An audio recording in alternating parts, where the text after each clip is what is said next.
What's happening, everybody? Welcome back to Break It Down, the show where We're we back. speak with amazing artists and producers like my man Neff here, and we get a peek into the creative process, a little inside baseball.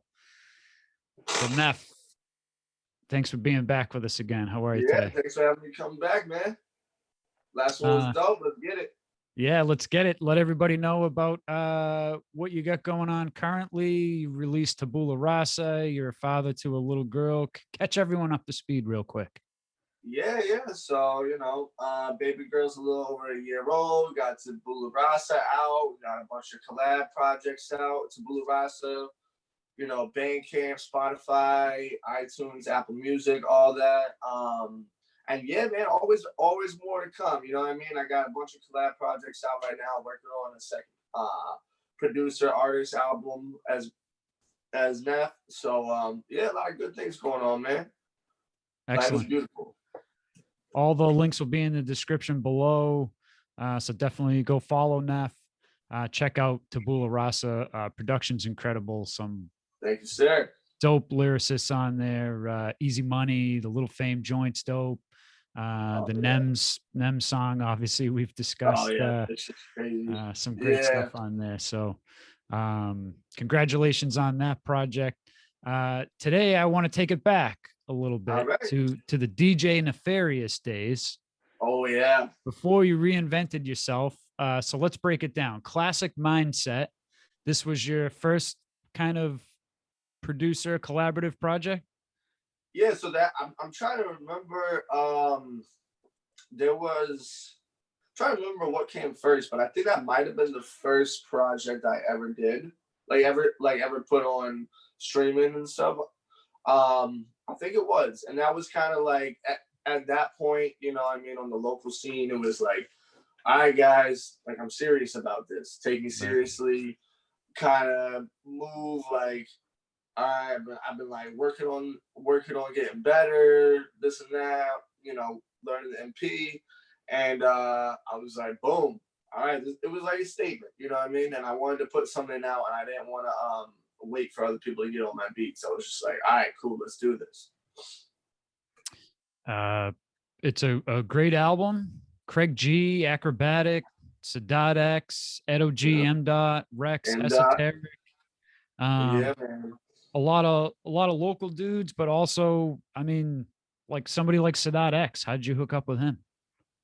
I mean, a lot of that stuff, I'll be transparent. A lot of that stuff was like over the internet, paid features, and I put a lot of my own money. And this is a big thing that people kind of overlook is like, if you want to put a project out, like you're gonna have to spend some bread on it. You know what I mean? Like, absolutely. If you want like a dope artist on there, but you don't have a relationship and you're in a remote place or whatever, that's their craft. That's how they eat. You know what I mean? That's just like someone buying a beat off of me. So like some of that was, paid features, some of it was relationships. And then, you see like Def Rock and eight from New Hampshire, they're on the joint with Sadat X. I wanted to bridge a lot of gaps too, you know what I mean?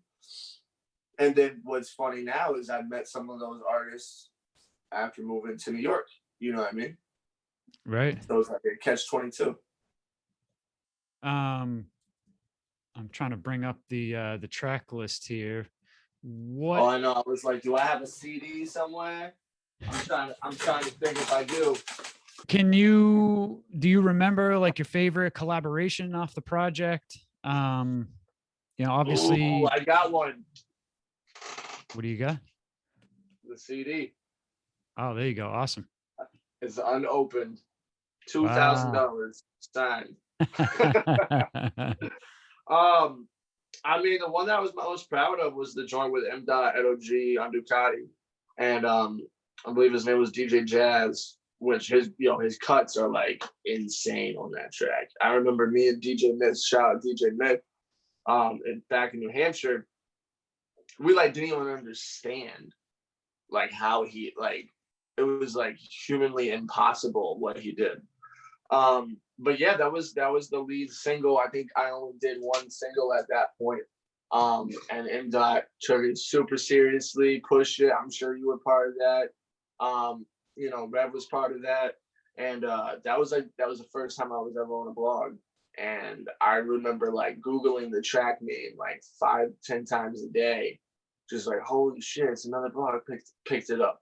Oh my God. And that was like the SoundCloud days. It was like SoundCloud and blogs. Like that's what it was, you know, that's all you really promoted on. And yeah, that was crazy. Like we got a few thousand plays on that, and I was super proud, you know what I mean? Yeah, and now like I have Rex on there. Like now Rex is like a friend of mine, you know what I mean? Esoteric, like I met him again. I met him in person, just like going out to the clubs with Statik. And it was like, and now he's, you know, doing the Czarface thing. Huge. So it's like, yeah. holy crap, like I wouldn't even be able to get, you know, I mean, I don't know how that would go, but yeah, it's just like, you know, a lot of that stuff comes full circle. It's dope. How do you feel looking back on it, knowing where you are today after releasing a project like Tabula Rasa, high level production, high level MCs on it, and not that Edo G and Akrobatik and Craig G and MDOT, like those aren't high level artists either, but it's certainly a different time. So how do you look at that project now, several years later? Yeah, so I mean, for me, I think a lot of that, and it's, you know, you could say like regrets and this and that, like half the beats didn't even have bass lines. Like I didn't really know exactly how to track beats out. The production is like super night and day. Even like right before New York, like I always try, like I'm musically inclined, but not in a classical way. So like with bass lines was my biggest thing. And mixing my beats was big too. And Statik like helped me overcome that in a big way. He showed me some cheat codes and things that I use now completely. And even with the mixing, like I'll be like, okay, you do that. All right, I'm gonna try to have the same end game, but I'm gonna do it differently. You know what I mean? Like I always learn from him, because the first couple of months of chilling with him was like going out and then like putting the chair right next to him and just like looking over his shoulder. And then like when I felt like I was okay to ask a question, I would ask a question. And it was very, you know, it was just like that. You know what I mean? I'm like, holy shit, like still, even though it was every day, I'm like, I'm in the room with Statik watching him make beats. Like, this is crazy. But like that stuff wasn't up to par with classic mindset. You know what I mean? Like that stuff, I hadn't learned that yet. So like, yeah, maybe that beat had a bass line, but it was out of tune, or it was the wrong thing. And then of course, I guess, you know, I said in the last interview, now I'm just like making beats with my friends and like doing tracks with my friends. They're coming to my studio. I'm not waiting months for a verse on an email type of shit. Of course, we still wait for verses. It's just different now. But yeah, it's like that was a learning experience. You know what I mean? It definitely was a learning experience. It kind of introduced me to like BMI. It introduced me to like putting music out. It introduced me to like getting merch done, throwing a show, lining vocals up, you know, doing some of the producer stuff. And then shout out Bob Nash, Sir Bob Nash, out of Wonka Sounds and Lowell, Mass. He mixed and mastered the whole album. And I, you know, kind of same thing. I just like, I didn't tell him to do anything. He was probably like, who is this guy? Like, what? Now me and him I send him sessions all the time because I work with Term. That's his engineer when he does his own stuff. But like, I learned a lot just from that one mix and master session. Stuff that I still use today. You know, I mean, techniques that I still use today. So yeah, it was just like it was a big project that was so much learning and mistakes, and you know, hey, I need your legal name to give you publishing, and yeah, it was dope. Like, part of me wishes I didn't release music right away. You know, part of me wishes I had found a mentor, or like not been as cocky and been like, yo, please help. I need to learn stuff, instead of trying to be so self-taught, because there was years of trying to self-teach myself. Whereas if I had linked up with a mentor or something, it could have all been done in a year. Right. But, you know, everything happens the way that it happens, and it's all divine time. You know what I mean? It really is. Well, that's great insight too, because, you know, you jumped in with both feet, where it wasn't just I released an album and I sat back to see what the feedback was. You released the album, you figured out, now I need BMI, now I need publishing, I want to put on a show, merchandise. And so it became bigger because you made it bigger. And I think there's a lot of people on the sidelines, so to say, where they're like, should I do this? Should I wait? It's not perfect. And sometimes you just have to get going, because the first thing's never going to be perfect. The second, third thing might not be perfect, but you have to start doing it in order to figure out what needs to be fixed and what works and how you can grow and stuff like that. So that's some valuable insight, just hearing how that came about for you. Yeah. It's like, for me, it's like failure can be my biggest success sometimes. Absolutely. You know? I'll never forget reading an article. The guy that created the Dyson vacuum said he failed 3,000 times or something before it, before it finally worked. And, you know, to him, failure just meant he's one step closer to succeeding, because, okay, this didn't work, but now I know how to fix it. And I think a lot of people are too concerned with failing rather than realizing that, you know, failure is just a part of it, you know? And, it really is. You know, not maybe embrace it 100%, but realize that, I'm going to miss the shot sometimes. And it just means that you look at it, keep going. Yeah. Like, you know, take the failure and don't just like, you got to shrug it off and like make sure it doesn't ruin your life. But like, take that, absorb it, look at it, you know, don't over analyze it, but analyze it, you know. And people also don't talk about it enough. Like, I know MDOT has talked about it, especially with Ego and the Enemy. Like, people don't realize the mental health stuff that we go through as artists, as creatives, as entrepreneurs. Like, the doubt and insecurity that I had being, you know, this small town guy in a big city, every night doubting words that I said at a club or actions or whatever it was, you know, did that just take me a step back? That's real life, man. It really is. But you got to go through that. You really do, because you need that. 100%. So I want to play a clip of Ground Up featuring Edo G, M. Unducati.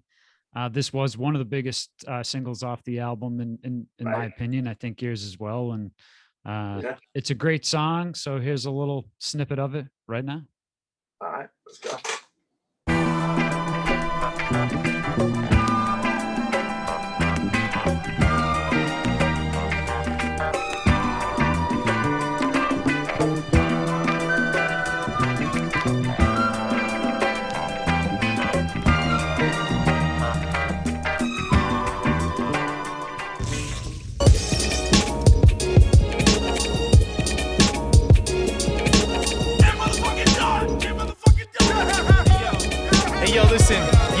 What started as a dream, this music became something more than that. Now a tour of rap, waking up daily in foreign pads. You're boring ass watching TV, telling stories that you didn't get a break. Hold up, let me set them straight. You losers confused if there's no handouts in music. Can think of 1,000 excuses, but I'd be damned if I used it a single time I fell short. Still grinding, still for it, looking for that contract that I find in the mailbox. Never came but kept developing just for the head of it. Wrap my CDs in cellophane in my cellarman to sell the fans in Netherlands. Called the book shows. My bio was a footnote, but now it's become a resume. I'm flying with the pleasantries. First class feathered seats. Next start rest in Greece. For those thought I slow up, last laugh, rest in peace. MDOT, Edo G, nefarious. Undo EMS, N-line, period. All right, that was Ground Up featuring Edo G, M. Unducati, both of VMS, and DJ Jazz.